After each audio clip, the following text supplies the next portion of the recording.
सहकार से समृद्धि आंतरराष्ट्रीय सहकार वर्षाच्या शुभारंभ सोहळ्याला उपस्थित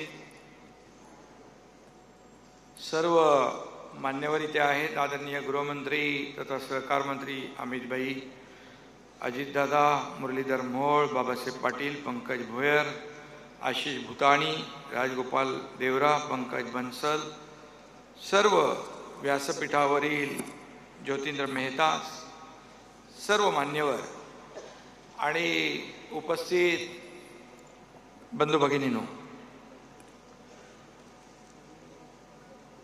आज केवल महाराष्ट्र में नहीं बल्कि पूरे देश में सहकारी क्षेत्र मजबूती से उठ खड़ा हुआ है और जिनकी प्रेरणा से ये संभव हुआ है वे देश के फौलादी गृह एवं सहकारिता मंत्री अमित भाई शाह जी यहाँ उपस्थित है। मैं आपका महाराष्ट्र की ओर से तहे दिल से स्वागत करता हूँ, आपका अभिनंदन करता हूँ। आज मैं यह विशेष रूप से एक बात का उल्लेख भी करना चाहूँगा कि 4 दिन पहले ओडिशा छत्तीसगढ़ सीमा पर सीआरपीएफ और एसओजी के संयुक्त अभियान से 14 नक्सलियों को मार गिराया, जो नक्सलवाद पर कड़ा एवं बड़ा प्रहार है। अमित भाई जी के नक्सल मुक्त भारत का संकल्प किया है और इसलिए अमित भाई आपके बुलंद इरादों से तो चट्टानें भी डगमगा जाती है, दुश्मन क्या चीज है, तूफान भी अपना रुख बदल लेते हैं और आप नक्सल मुक्त भारत के इस मिशन में महाराष्ट्र पूरी शक्ति के साथ आपके साथ खड़ा रहेगा, यह विश्वास भी आज मैं व्यक्त करता हूं। और जब आप, ये मंच राजनीतिक नहीं है, लेकिन जब आप मुंबई में आते हो, महाराष्ट्र में आते हो, तो कई लोगों के पेट में दर्द होता है, मळमळ सुरू होते ना, आणि मग मळमळ सुरू झाली की वळवळ सुरू होते। आणि म्हणून काही लोक म्हणाले आम्ही वाघनख काढू। अरे बाबांनो, अमित भाई यांच्या नखाची तरी तुम्हाला सर आहे का? त्यांना तुम्ही काय वाघनख दाखवताय? तुम्ही खोटं, तुमची नखही खोटी। आणि वाघनख हातात घ्यायला वाघाचं काळीज लागतं, ते आता अमित भाईंच्याकडे आहे। आणि म्हणून मी जास्त काय, आज खरं म्हणजे पॉलिटिकल कार्यक्रम नाही आहे, हा सहकार विभागाचा कार्यक्रम आहे। पण काही लोक जे आहेत या महाराष्ट्रामध्ये गेले 2.5 वर्ष आम्ही काम करतोय, अजितदादा इथं आहेत, देवेंद्रजी दावोसला आहेत, गेल्या 2.5 वर्षात महायुतीने जे काम केलंय त्याच्यामुळे अनेक लोकांच्या पोटात दुखायला लागलंय। आणि काही लोक म्हणतात, काल म्हणाले आशिषजी बरोबर ना, प्रवीणजी, अमित भाई की झाड की पत्ती है, ते मी सांगतो त्याला, त्या झाडाला, त्या पत्तीला जमाल गोटा नाव आहे आणि आयुर्वेदात देखील सोनामुखी असं नाव आहे, खरोखरचं नाव आहे ते। आणि म्हणून भल्यांना बरेचसे आजार बरे करणारे, ऑपरेशन करणारे अमित भाई, आज मी आपलं मनापासून या ठिकाणी स्वागत करतो, मनापासून आपल्याला खूप खूप शुभेच्छा देतो। खरं म्हणजे आज आपण आंतरराष्ट्रीय सहकार वर्षानिमित्त या ठिकाणी जमलो। महाराष्ट्रातल्या 2.25 लाख सहकारी संस्था आणि त्यांच्याशी संलग्न 6 कोटी लोकांना मी मनापासून शुभेच्छा देतो। सहकार चळवळीचं पाळणाघर म्हणून महाराष्ट्राकडे आता पाहिलं जातंय। छत्रपती शिवरायांच्या या भूमीत सहकाराचं बीज रुजलं, मोगलाईच्या काळात महाराष्ट्र संस्थानिकांमध्ये वाटला गेला होता।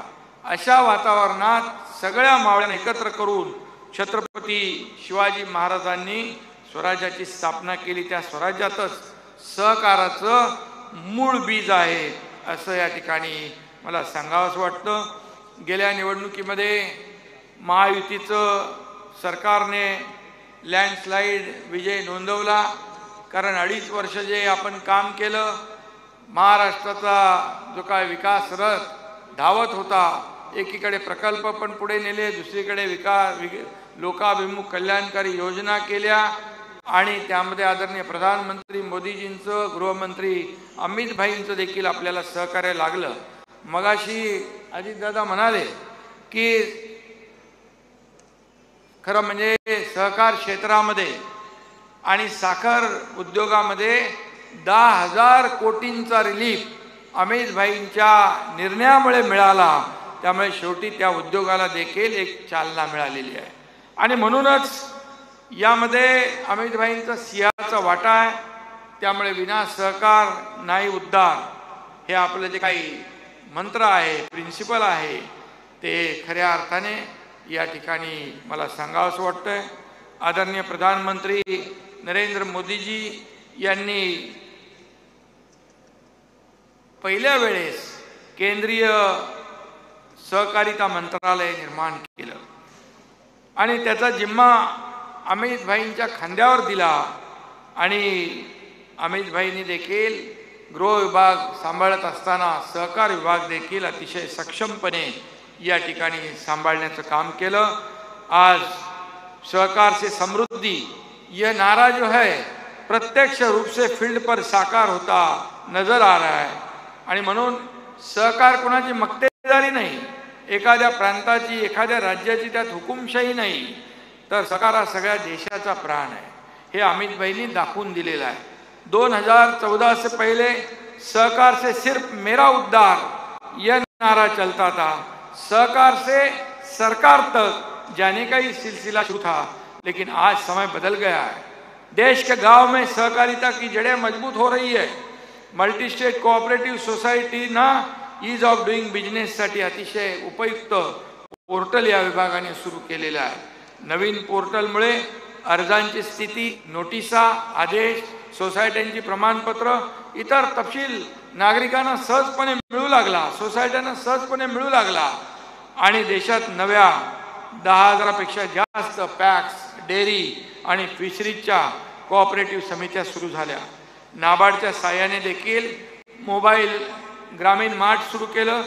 सर्वात महत्त्वाचं म्हणजे शेतकऱ्यांना दर्जेदार बी बियाणं देणं, जैविक शेतीला अधिक वाढवणं आणि शेतीमधल्या उत्पादनाला जगातला मार्केट उपलब्ध करून देण्यासाठी राष्ट्रीय पातळीवरच्या 3 मल्टीपर्पज कोऑपरेटिव्ह कमिट्या स्थापन झाल्या आणि म्हणून किसान क्रेडिट कार्ड्स आणि मायक्रो ATM दिलं. मला वाटतं ही खऱ्या अर्थाने सहकारातली एक मोठी क्रांती आहे. मला आठवतंय मी मुख्यमंत्री असताना केंद्रीय सहकार मंत्री झाल्याबरोबर अमित भाईंनी एक महत्त्वपूर्ण निर्णय घेतला. मगाशी मी आपल्याला सांगितलं की एवढा मोठा निर्णय 10,000 कोटींचा आपल्या राज्यासाठी आणि इतरही राज्यांसाठी मिळून 30-40 हजार कोटी रुपये त्या साखर उद्योग असेल, इतर उद्योग असतील, त्यांना एक दिलासा देण्याचं काम त्यांनी केलं. आणि म्हणून खेड्यात राहणारा गावकरी आणि शेतकरी हे सहकाराचा आत्मा आहे. हा आत्मा जिवंत ठेवायचा असेल तर नियोजनबद्ध पद्धतीने या लोकांचं आर्थिक सशक्तीकरण आवश्यक आहे. येत्या 5 वर्षामध्ये देशाच्या प्रत्येक ग्रामपंचायतीमध्ये मजबूत सहकारी संस्था उभारण्याचं केंद्रीय सहकार विभागानं निश्चित केलंय. येणाऱ्या काळात देशातले 2 लाख नवीन मल्टीपर्पज पॅक्स ग्रामीण भागातले बूस्टर ठरतील आणि म्हणून आता सहकारी संस्थांसाठी लागू असलेला MTA 18.5% 15% केला. याला त्यासाठी देखील अमित भाईंचं अभिनंदन करायला पाहिजे. त्यामुळे सहकारी संस्था आता कॉर्पोरेटच्या बरोबरीने येऊ लागलेल्या आहे आणि म्हणून सहकार क्षेत्रात जास्तीत जास्त वित्तीय सहभाग वाढवायचा आहे. ग्रामीण आणि कृषी कुटीर उद्योग मजबूत करणं आणि विशेषतः ग्रामीण महिलांमध्ये स्वयंरोजगार वाढवणं ही आता सहकाराची महत्त्वाची एक भूमिका आहे. आणि मला खात्री आहे या त्रिसूत्रीमुळे देशातल्या सहकाराचा जगभर गौरव झाल्याशिवाय राहणार नाही. आणि म्हणून गेल्या 2.5 वर्षात महायुती सरकारने देखील सहकाराला बळकट करण्यासाठी अनेक निर्णय घेतले, सहकाराला संजीवनी दिली. अडचणीतील सहकारी उपसा सिंचन योजनांचं थकीत कर्ज माफ केलं, त्याचा फायदा देखील आपल्या राज्यात 42,000 शेतकऱ्यांना झाला. राज्यातल्या 8,000 पॅक्सनं कम्प्युटरायझेशन पूर्ण केलं आहे. बाळासाहेब ठाकरे कृषी व्यवसाय आणि ग्रामीण परिवर्तन प्रकल्पात 1,500 कोटींच्या उपप्रकल्पांना देखील मंजुरी दिली. त्याचा फायदा देखील 9 लाख शेतकऱ्यांना होणार आहे. आणि म्हणून 100 वर्षापेक्षा जास्त गौरवशाली इतिहास असलेला सहकार आता विदर्भ, मराठवाडा यासारख्या भागात देखील रुजेल असा विश्वास या ठिकाणी व्यक्त करतो. आणि सहकारिता मंत्रालय की स्थापना के बाद युवाओं को सहकारी क्षेत्र से जुड़ने और प्रोत्साहित करने के लिए विशेष प्रयास भी शुरू किए हैं.